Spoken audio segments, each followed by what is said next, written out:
Hello, everyone. My name is Selvi Alabrandova. I'm the social media head here at GMAT Club, and I'm here to welcome you to our MBA application walkthrough series, which is a 6-week series covering applications to top 25 MBA programs. The walkthroughs will continue every Thursday and Friday till September 15th, and we will feature admissions experts and admissions teams going step by step through every aspect of the online application. Before we begin, guys, do subscribe to our channel right now to stay updated and support us in organizing more events. Also, don't forget to smash that like button down below.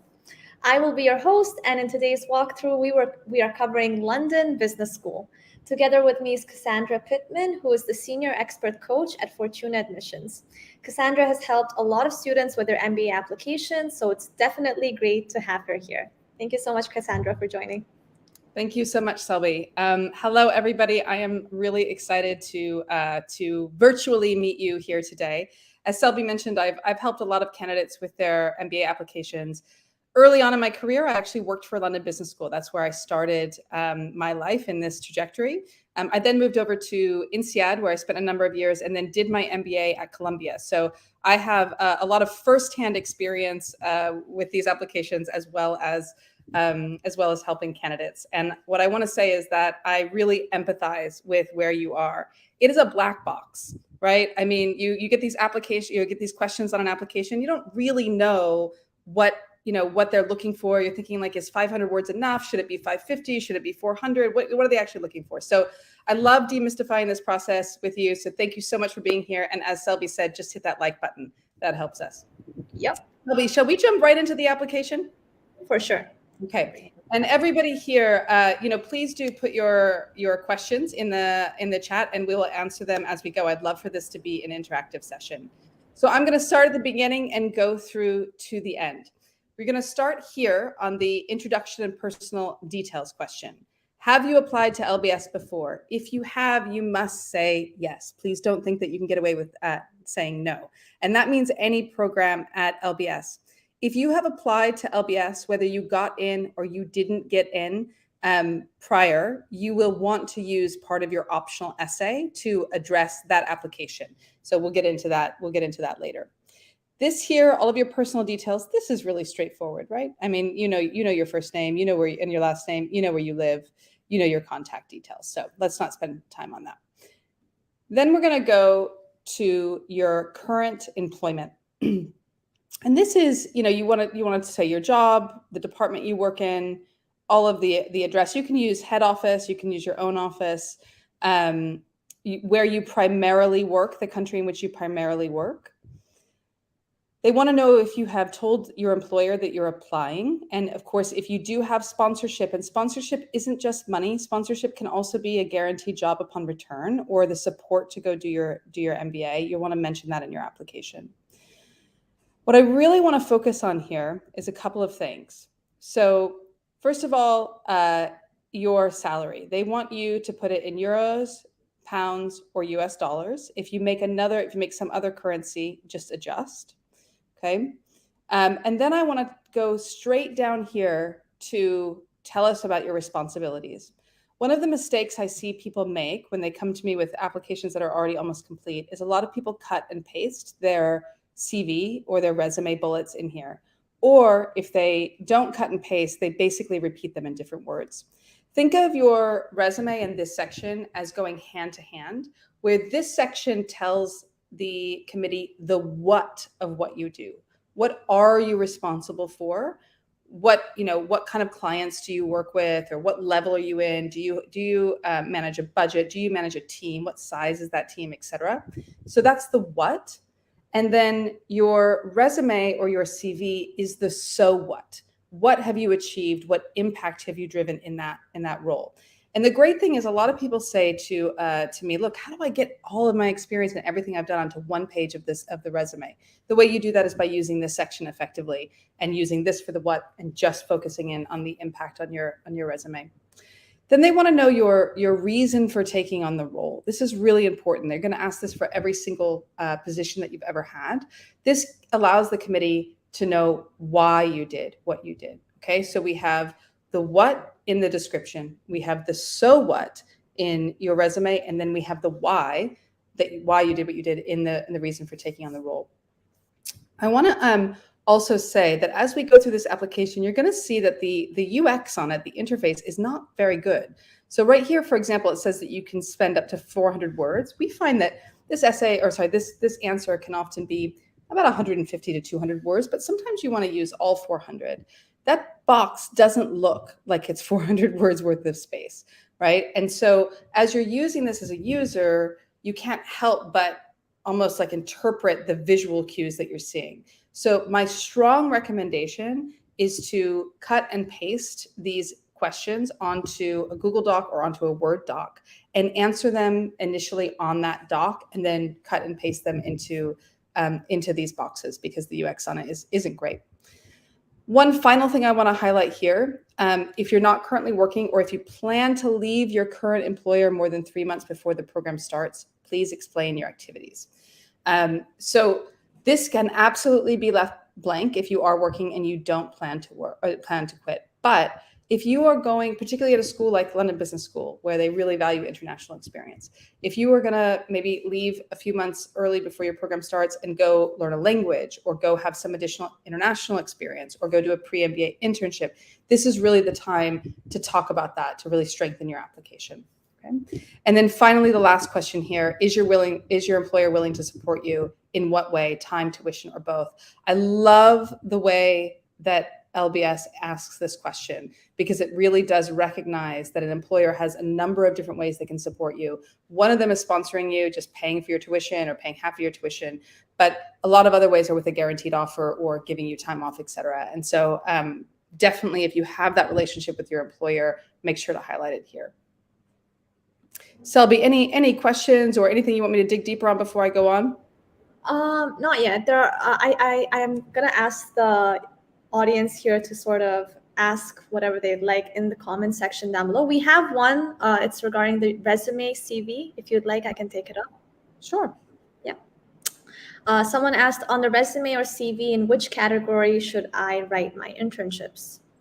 So I think that internships are great, as there's a lot of different ways. So let me just say, there's a lot of different ways to do it. There's no necessarily one right way. I think it works well to put them in a separate column, but some of it, so under a separate heading of like internships, some of it depends a little bit on the nature of those internships though. So for example, I spent a number of my years of my career working in France.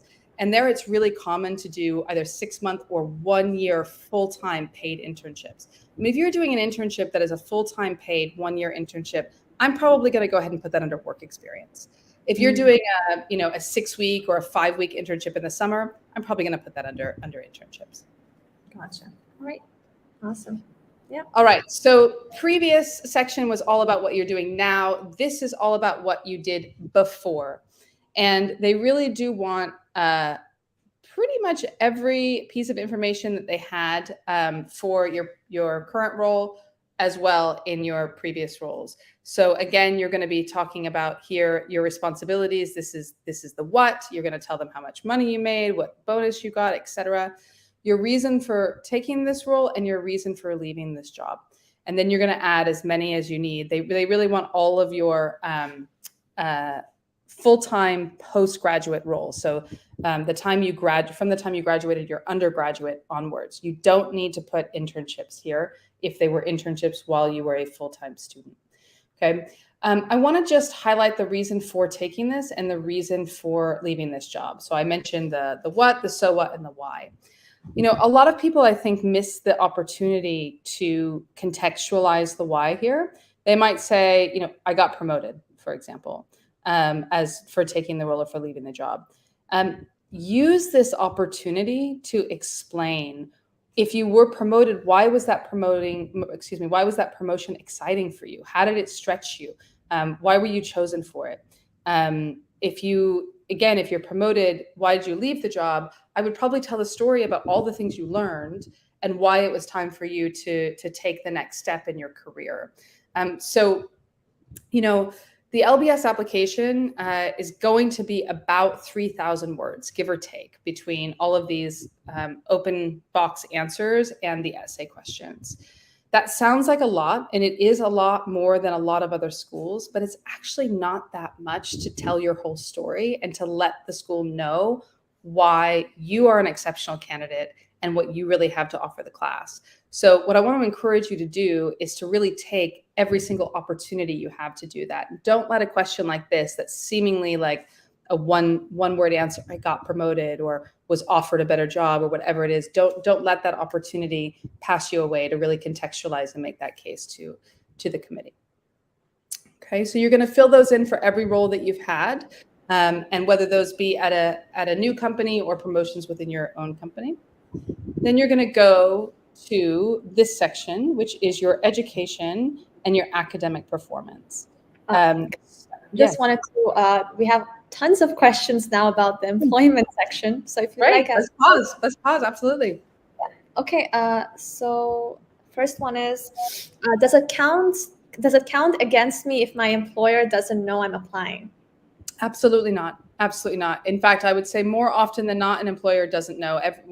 The committee is well aware that sometimes you can't tell that your employer that you're going to apply because that might rule you out of a bonus or whatever it might be. So it's not a problem at all. Gotcha. Okay. Next one is, seems like the current employment is a required field. How do we proceed if we are currently unemployed? Yeah. So if we go back to current employment, it says give details of your current or most recent employment. Okay. So you would just write the employment that you'd had at your last most recent employer. And then down here, if you're not currently employed, you would talk about what you've been doing since you left that employer. Mm-hmm. Gotcha. Okay. Next question. If I'm currently a co-founder, do I need to explain how I'm going to leave my startup? Ooh, I think I might, Ishan, that's a good question. And I'm not sure I totally understand what you mean by how you're going to leave your startup. Maybe you could put more context in and we could answer it again. Would that be all right? Awesome. Okay. Next question is it okay to leave? How will my employer support blank? You can leave it blank, but as ever, I'm going to encourage you to use the opportunity that you have. So if your employer isn't offering you time or funding, can you talk about how a mentor has been particularly supportive of this journey and is really encouraging you to pursue your MBA, or your boss, or it's something that's been in a performance appraisal?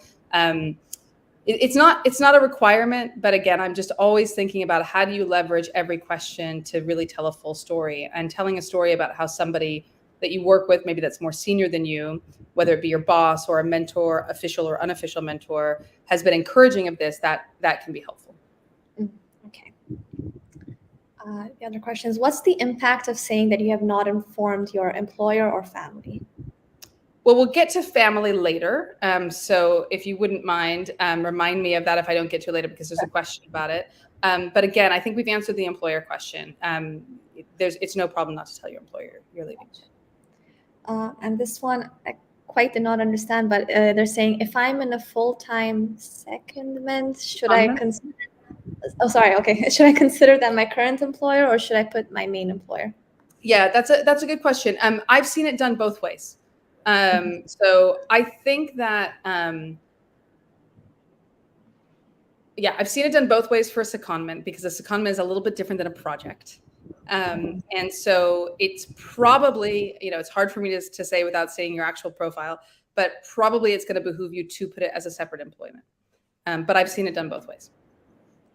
Okay, I think we answered most of the employment related questions. And guys, like the video if you're here, and we can dive into the next section.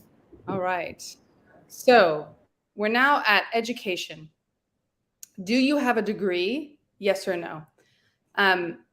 So there's something in the United Kingdom that almost every school and every university subscribes to, called recognition of prior learning. And London Business School is among the schools that subscribe to this recognition of prior learning. It doesn't happen often, but when I was working there, it happened with one of my candidates that we let somebody in based on the prior learning that they had from their work experience, they did not have an undergraduate degree. Okay, so if you find yourself in that situation, I know it's a unique situation, do reach out to the school. It's very unique. Not a lot of countries do that. However, most of you, I imagine, will write yes here, and then you will say, is it undergraduate, postgraduate, doctoral? None. And you want to start with your highest. Okay, so when I went to business school, I already had a postgrad, so I'm going to put that in there. You are going to, among this very long list, say what kind of degree you got, what your general area of study was, what the institution was, the country, the years, and then your result, GPA, or rank. Okay. LBS is very familiar with international grading ranks. Okay, so don't feel that you need to put this into a GPA form. They will certainly understand no matter what country you're from. And you will, of course, also attach your transcripts. Okay, so you're going to want to do that for every one of your actual degrees, whether that be undergraduate or postgraduate, not anything that isn't a degree award. And then here you're going to go down to your professional qualifications. So, do you have a CPA? Do you have something else? You're going to want to put all of this information in. Again, what is the qualification? What was the subject? What country were you in when you studied it? Was it full, part-time, etc.? Okay. And then here is more the open-ended questions. This is about your academic performance. So list any honors, awards, or scholarships you previously achieved. A question I often get is like, well, if I made the dean's list one term or one semester, is that enough? Absolutely. Absolutely, it's enough. Put that in there. Think about what you've done that might have garnered any kind of special recognition here. So I'll give you an example. In my undergraduate, I didn't earn any kind of like academic awards, but upon graduation, I earned something which, kind of a made up award, but it was called the International Relations Award. Okay. And it was basically for like the most engaged, not the highest grades, but the most engaged student in that year in the subject matter. That is something I would put there, right? Even though it's not purely based on my GPA. If you made, like I said, if you made the Dean's list a couple of semesters, put that in there for sure. This question I absolutely love. I wish more schools, in fact, I wish every school would have a question like this on their application that is required. Do you feel your academic performance so far gives an accurate indication of your potential for success on the program? If so, why? If not, why not? This really gives you the opportunity to contextualize the results that you've had both in your GMAT or GRE and in your undergrad and any postgrad work that you've done, both for the better and for the worse. Did you have a tough semester because you went through something personal? This is the time to tell that story. Did you not perform well in classes that weren't related to your major, but you did perform really well in quantitative classes that you were really interested in? That's where you put this.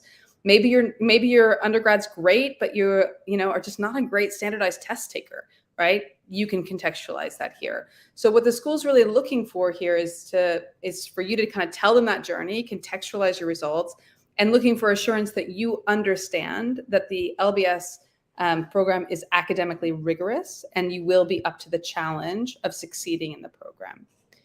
Okay? And then final question on academics here is, have you ever received any formal disciplinary action from an academic institution, been forced to withdraw from a course or study, or failed to graduate? If so, you must declare that information here. I think that's pretty straightforward. You don't want to get caught out not having put something like that if it did happen in here. So you need to declare it, but again, use the opportunity to contextualize if it happened. If it didn't happen, it is a required field, but you can write not applicable. Gotcha. We do have a few questions for this section. Great. Someone asked, I have finished master's, however, I have not received the master's degree yet. I will receive by the end of the month. Should I put yes or explain the situation somewhere? You should put yes, and you should probably, explain why you don't have the transcript when you apply, and then say you can do that in the optional essay, and tell them that you will submit the copy of the transcript as soon as it's available when you officially receive the award in a month. Gotcha. Okay. Next one. Do I need to put in multiple schools if I transfer to couple schools during the undergrad program? Yeah, that's a good question. Let's go back to education. So I think by the letter of the application, you'll see here that you really only have to put the degree awarding institution here. Mm-hmm. But let's take a step back and remember, what is the purpose of the application? The purpose of the application is to serve as a piece of marketing material for you to get into the program. So if you have, if you spent, for example, 2 years, I don't know, in Canada, and then you transferred 2 years to the States, or, you have some international experience and it's part of a story that helps bolster your profile to the school, absolutely, you can list it again. But you only have to list the degree awarding school, and they will see the transfer credits in the transcript. Gotcha. Okay. Previous person that asked the question also asked, should I write down taking a year off due to the internships in failed to graduate section? Well,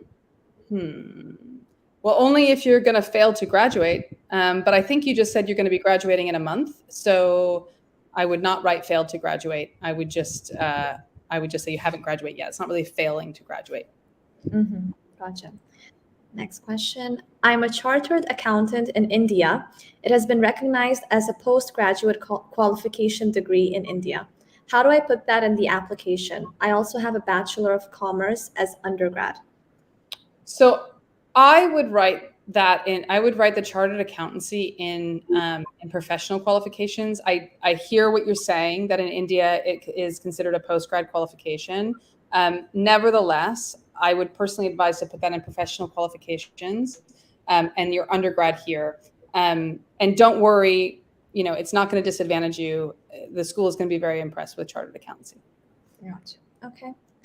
Next question is, if your degree was in a creative field like advertising, can you mention that as context for your performance? Since it was a creative field, the given grades were generally lower and or subjective.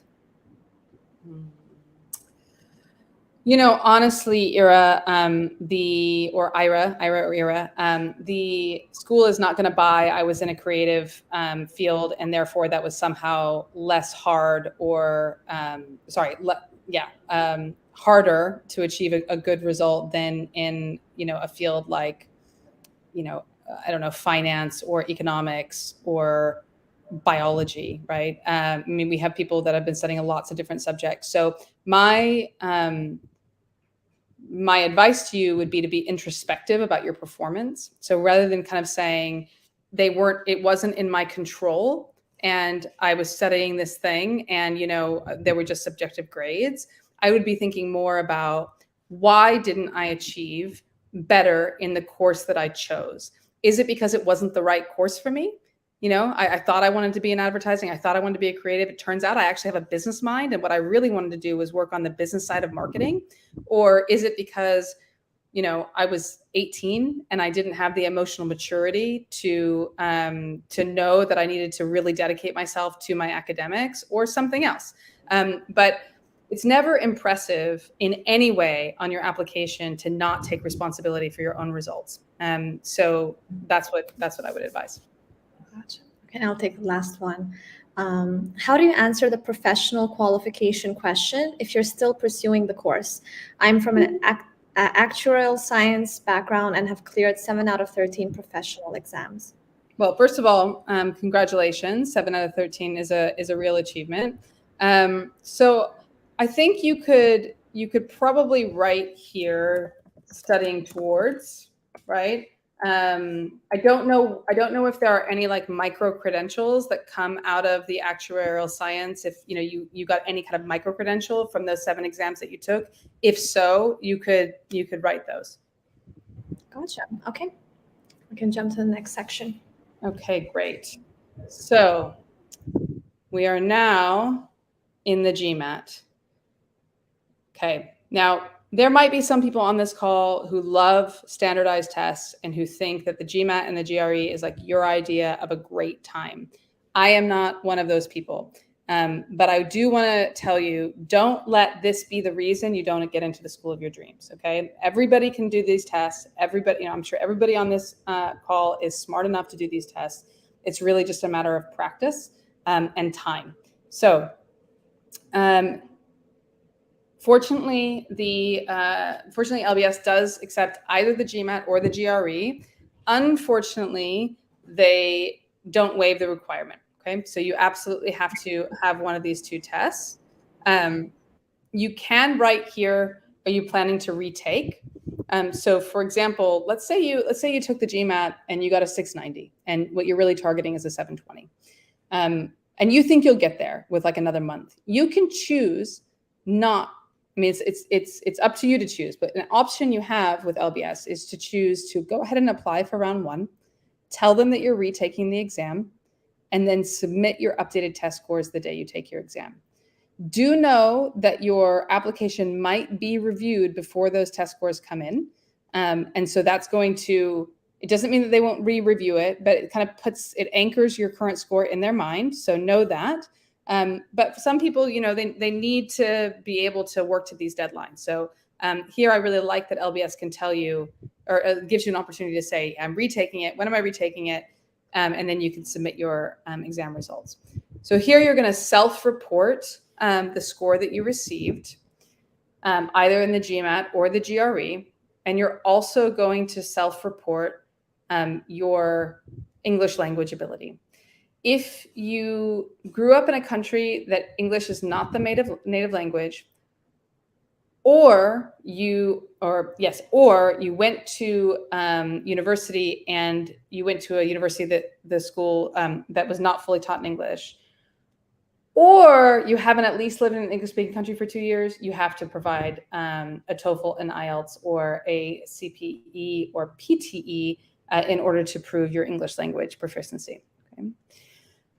There's a question here. Please outline your experience of working or studying in an English-speaking environment. Do you plan to take further English language tuition before the program starts? 300 words max. You'll see that it's not a required question, but what am I going to tell you? Always use the space to tell your story. Here is a great way, particularly if you didn't grow up in an English-speaking country, but you've had experience either living in English-speaking countries or working across culturally in English or working with people from around the world. This is a great way or great area to kind of tell that story.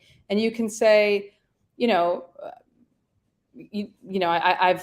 not actually, had the pleasure to work in an English-speaking country. However, I've worked across global teams, and you can talk about the impact and the communication skills that you've garnered there. Use that space to tell it. Okay. And then they're going to ask you here about your further language skills.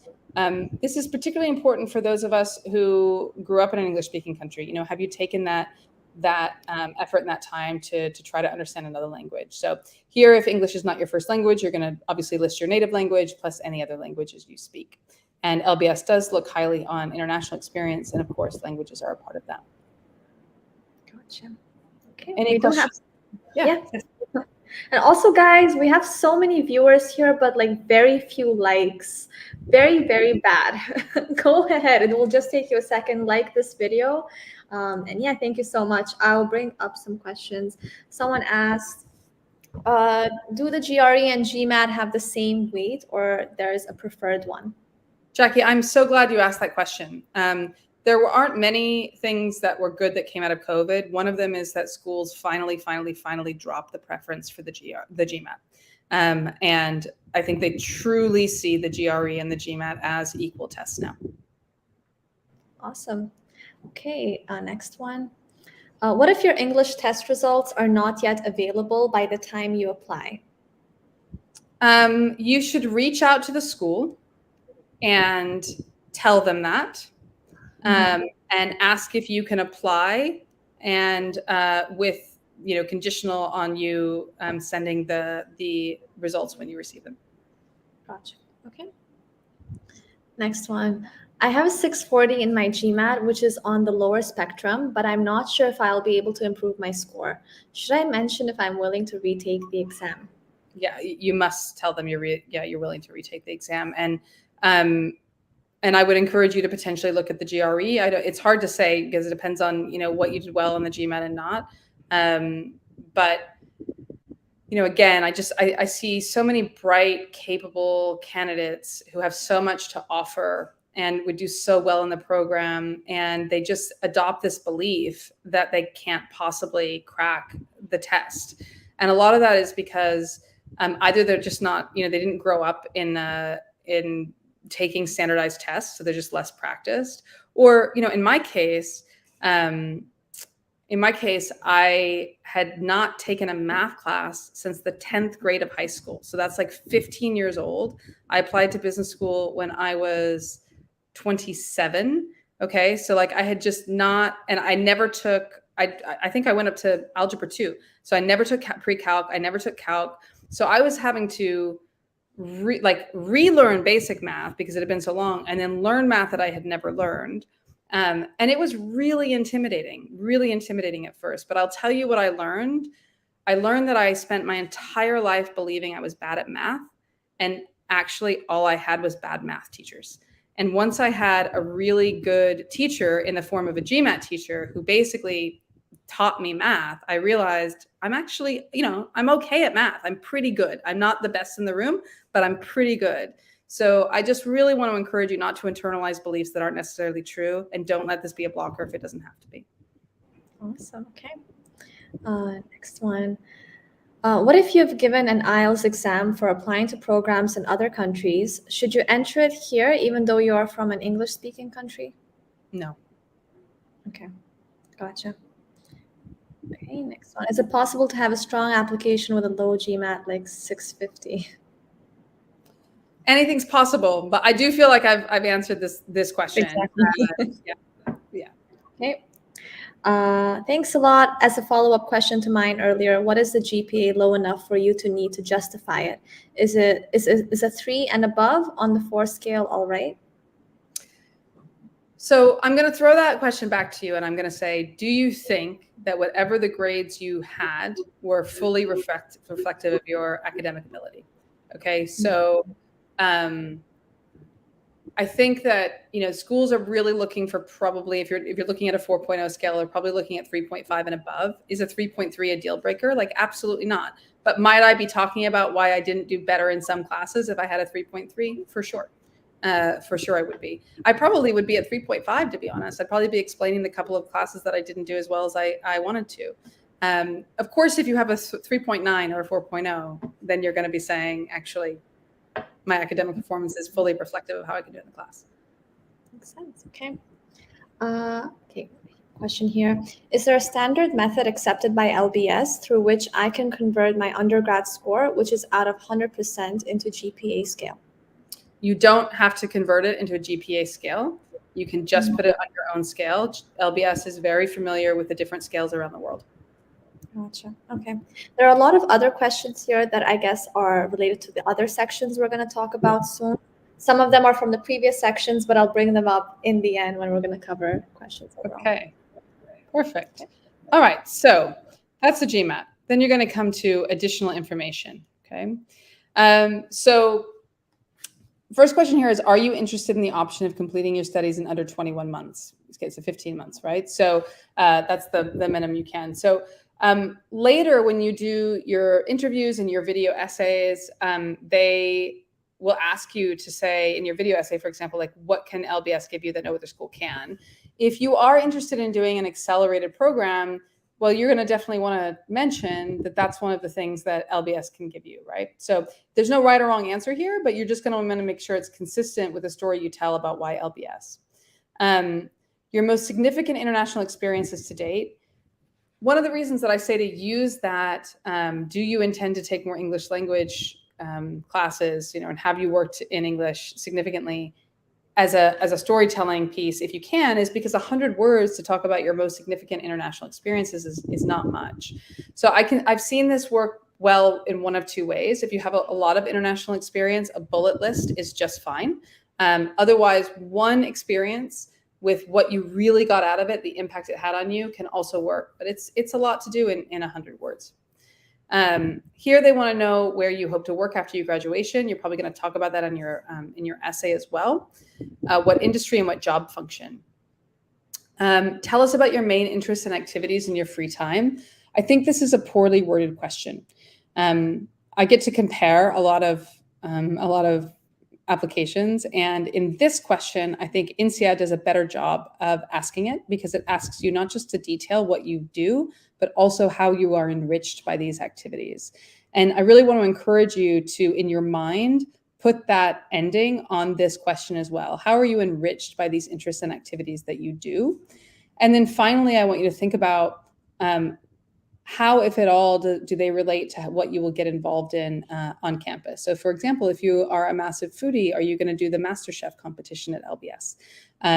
If you are really into, I don't know, flower photography, are you looking forward to being right close to Regent's Park and taking some of those photographs, right? So use this as a way to talk about why you do what you do, why you're interested in these things, how they enrich you, and also link it to your interest in LBS.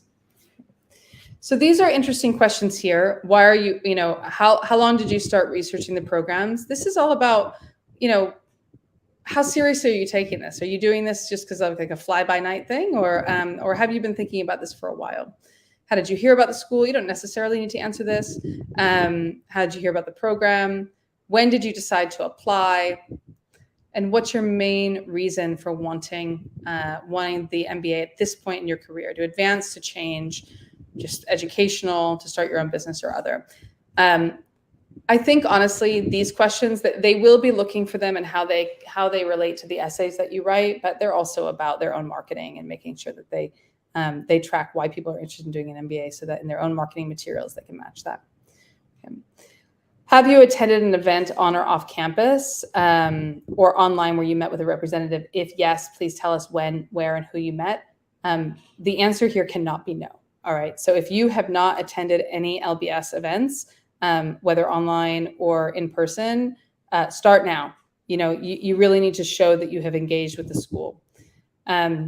This is the question I wanted to come back to before.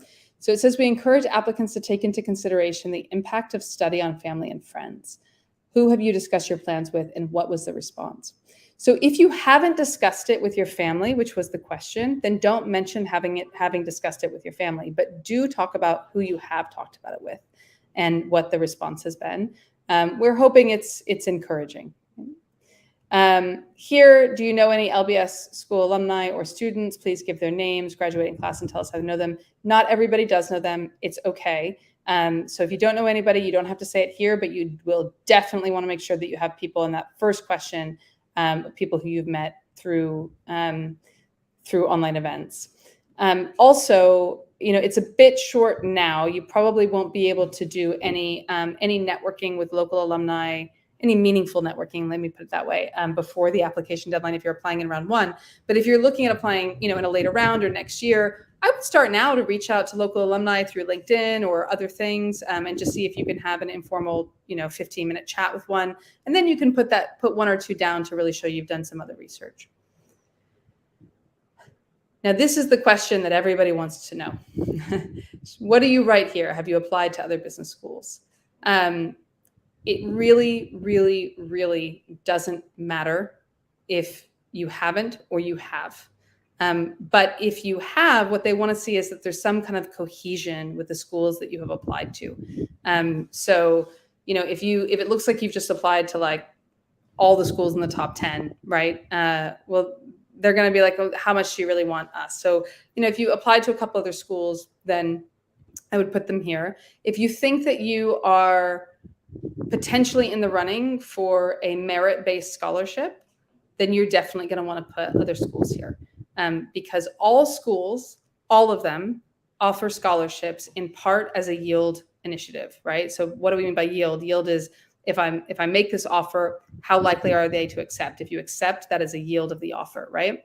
So if you are applying to what LBS would consider its peer and competitor schools like INSEAD, Wharton, CBS, Columbia Business School, and they think you're really, really, really good, they will likely offer you a scholarship. Well, not likely, but you are more likely to be offered a scholarship if they see that you might go to those competitor schools.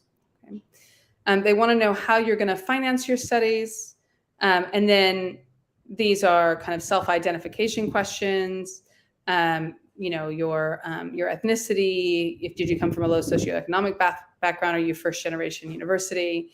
And then there's a lot of clubs on campus, but there's a few that are incredibly broad and large on campus. And here they're kind of asking, would you like any of these schools, any of these clubs, Women in Business, Out in Business, the Partners Club, et cetera, to reach out to you. Okay, so I'm ready to go on to essays before I do any questions on that section. Not quite, no. We can go to the next section. Yeah. Great. So your essay questions are download. Your essay questions are upload.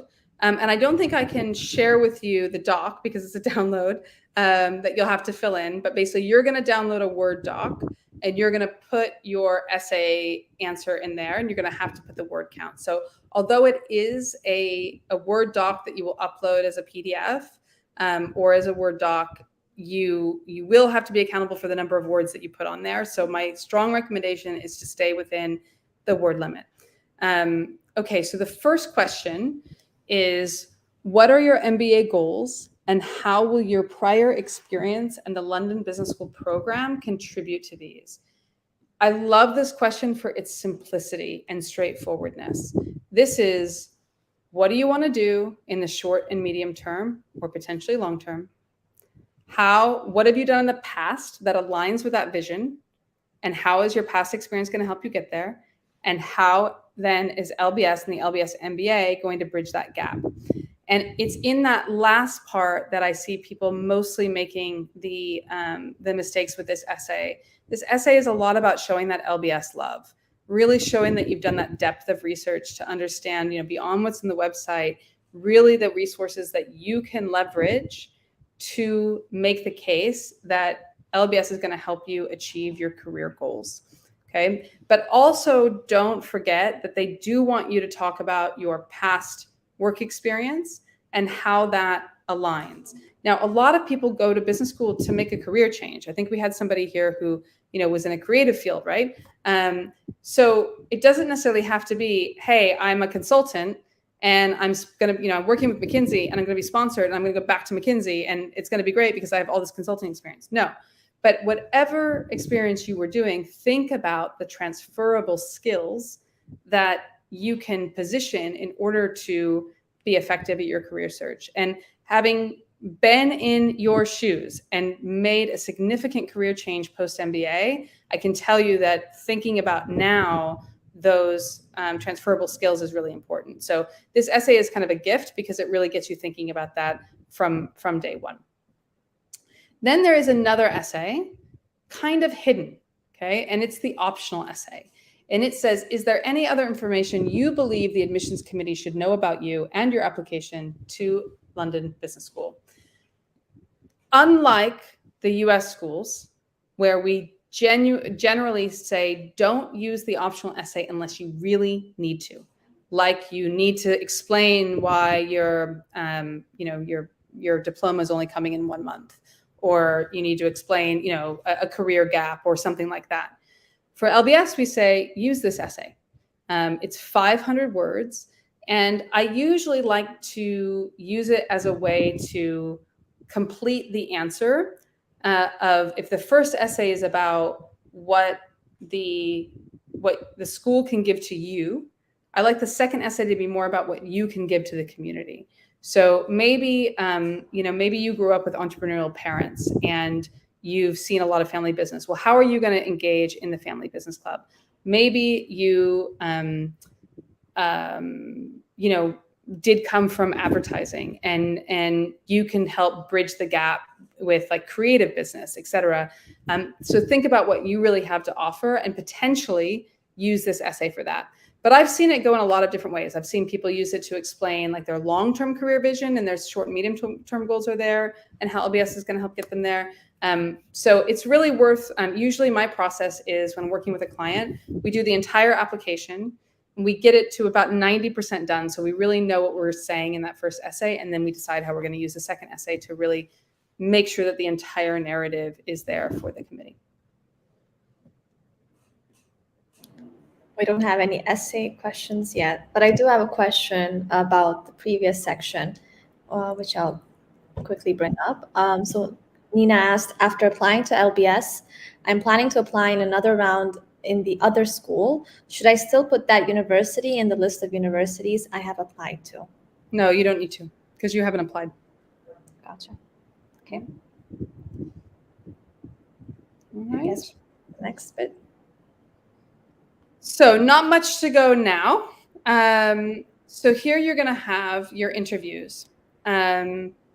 So interviews take place by invite only, and usually by an alumnus or alumna, sometimes by the admissions director, depends kind of on what the availability is like. And they do them both in person and online now. So they ask you to list your top 3 preferred interview locations. You must at least list one. You have to pay £200 to apply. And you do have the ability to apply for a waiver if you are a previous LBS applicant or in the military. And then you're just going to go through your checklist here, right? So you have your application form. That's what we went through. We have your CV and resume. We talked about that. We have your essays. You're going to want to make sure that you upload copies of all of your academic transcripts. You're going to want to make sure that you upload your GMAT or GRE score report, even if it's the unofficial report. If you need your English certification, you're going to need that. Then you're going to have one reference, which we can talk about, in a little bit. So you're going to want to put the email and name of the person that you are asking to do your reference, and they will then reach out to them and have them fill in a form, and then paying your application, your £200 application fee.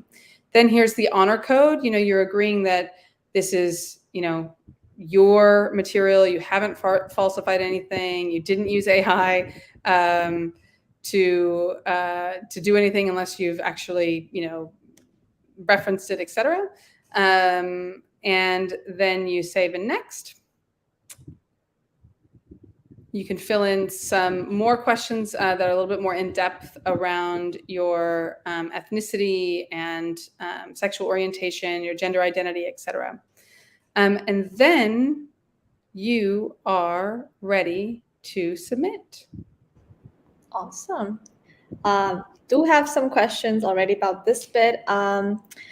Someone that asked, I have all my documents ready, including my GRE score. I also have drafted my essay, but I have not completed the other sections. Should I postpone my application to the second round instead of rushing it? Well, I think you have some time. Only you know how much time you have and how many other commitments you have. I think it's certainly doable. What I would do if I were you is draft everything. I don't know if you're working alone or working with somebody, but if you're working with somebody, I would draft everything and I would send it to that person. And I would say, do you think this is ready, or do you think it needs more time? So I have in the past worked with clients. In fact, the fastest I ever did an application was in 2 days. I don't recommend it, but it was a very unique circumstance. He got a surprise rejection, having not worked with a coach, and he had to get, it was the final round. He had to get in, or he was going to lose the sponsorship that his company was offering. So, and they only sponsored a few schools. So he was like, I have to put this other application in. I didn't think I was going to get rejected from the other school. And so I said, okay, here's what I'm going to do. I'm going to work with you. I'm going to clear my entire calendar for 2 days. I need you to do the same. We're going to just work back and forth. And if it's not ready, if I don't think it's ready, I'm going to tell you. And then he would have had to go through the whole process of trying to get the sponsorship again for another year. But I said, but we'll try to get there. And we did. So I don't recommend that. But you have a bit more time than that. So I would give it a try. Makes sense. Okay. And I can bring up some questions, right, about the previous sections now. I guess we've sort of. Yeah, absolutely. All right. So for certain essays, word limit is less. How do we prioritize which aspects to write about and which ones to let go? Should we talk about subjects and projects at LBS or our past history and what we want? I think it depends on the, on the essay. There's really only one, a lot of, what we call like mini essays throughout, right? Those open-ended questions. Mm-hmm. So I really want to encourage you to zoom out and think about, so you start when you apply to any MBA program, you start with what's the narrative I want to tell for this school, right? What things do I need them to know about me? What are the examples I need them to have to illustrate those points about me so they believe me and I'm showing them, not telling them? And how am I going to demonstrate my fit for the school, right? So you're kind of weaving that overall narrative. So you're going to answer these questions, and then you're going to take a step back and you're going to say, is everything in there? Is it in the right place? Maybe I can move things around. And again, you would have heard me actually say a lot, like use these questions, even if you think that you don't need to, because it's just a one direct answer, use them as a way to tell your full story. And so don't get too caught up on on that. There's not, there's no harder, fast answer to say like prioritize this and don't prioritize that, because ultimately LBS is going to need to understand what you did in your past, what you want to achieve in your future, and how LBS is going to be a part of that story. Makes sense. Okay. Next question. If I prefer to do an e-interview, do I need to put on or just put the location of my country? Yeah, you're going to need to put location because it's not necessarily up to you to do a virtual interview. The school will decide if you're going to do virtual or in person. Okay. Someone already said, not really a question, just wanted to sincerely thank you for this event and for answering all my questions. That's so kind, Nina. Thank you very much. I hope you've liked. Yeah, guys, what are you guys doing? Like. Okay, cool. Next question. Should you talk about personal challenges like racial discrimination or sexual abuse in the optional essay to demonstrate personal character? You absolutely can. With those personal subjects, it's really delicate, and I really want to encourage you to work with somebody if you can, particularly if you're going to talk about something like that. It doesn't necessarily have to be a coach. I mean, it can be, of course, that's what we do. But maybe you have an alumni of the school that you're close with, that you can have read your application and give you some feedback. With all of these, with anything in life, you don't want to come across as a victim, even though there are certain things that have happened to all of us that did make us a victim. Okay. So I certainly don't know what happened in your life, and I don't want to minimize anything that might have happened. However, for the purposes of your business school application, no matter what you're talking about, you really want to talk about the ownership you took to create impact in your life and the lives of others. And so there's a phrase I like a lot that says, in life we're defined not by what we achieve, but by what we overcome.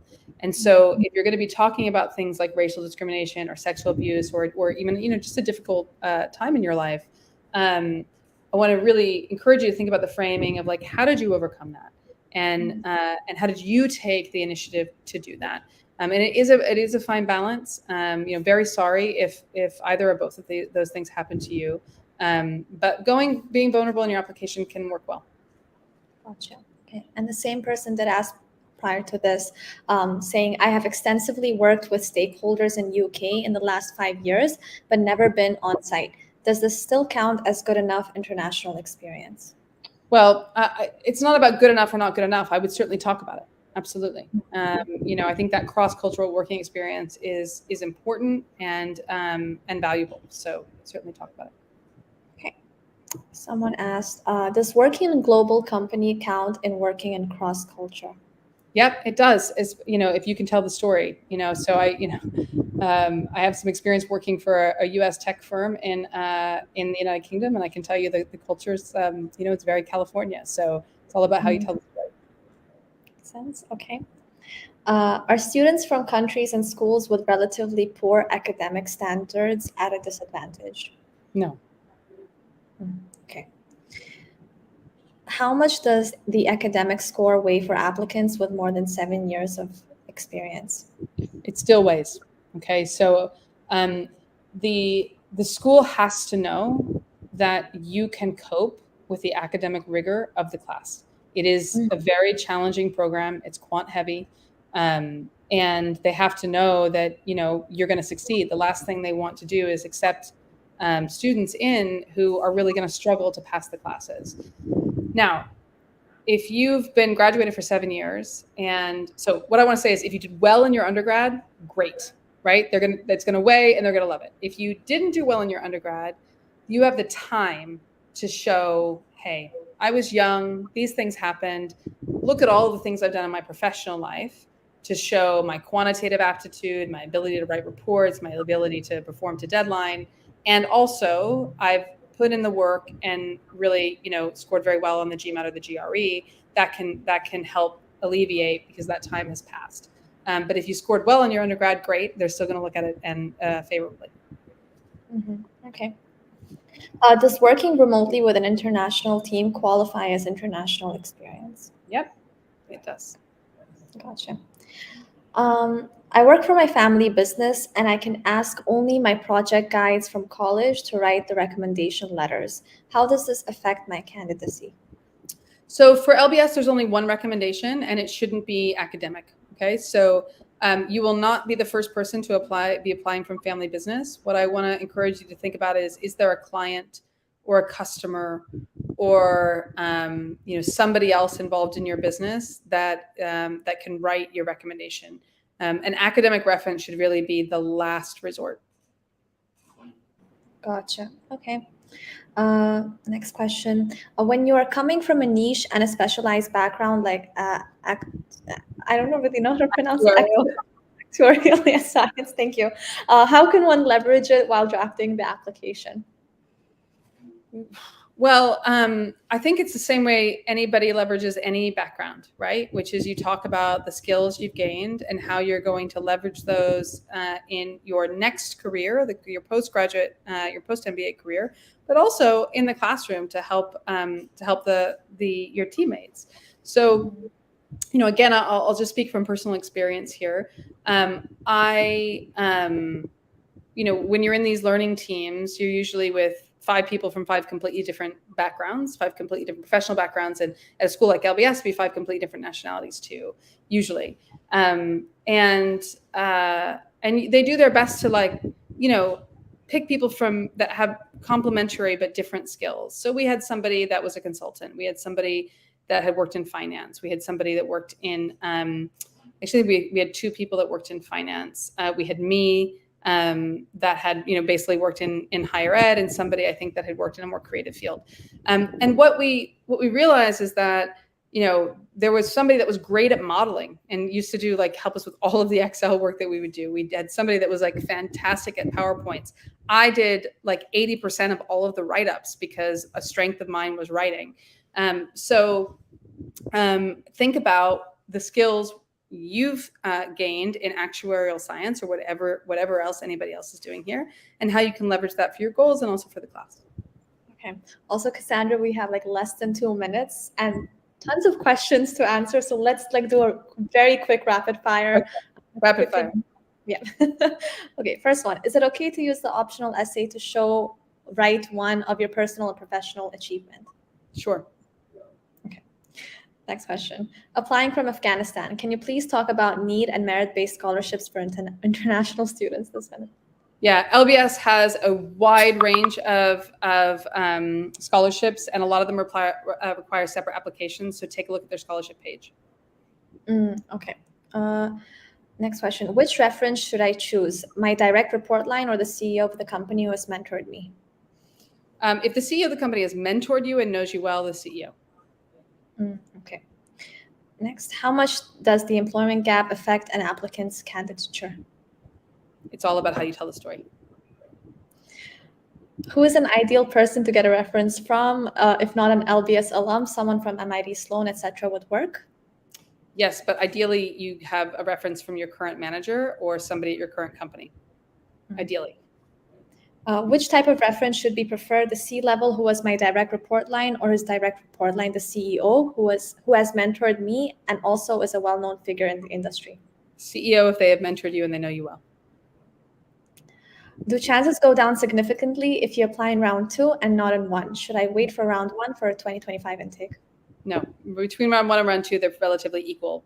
Then things start to, you have to make some choices. Okay, last 2. I have represented my state and national level championships 7 times, and I'm a 3-time state champion in badminton. Can it help to compensate for my college GPA of 7.1 out of 10 for while applying for MIM? Well, not MBA, but okay, MIM. It doesn't compensate for a GPA, but it certainly is a feather in your cap. So you'll want to talk about it in your application. Okay.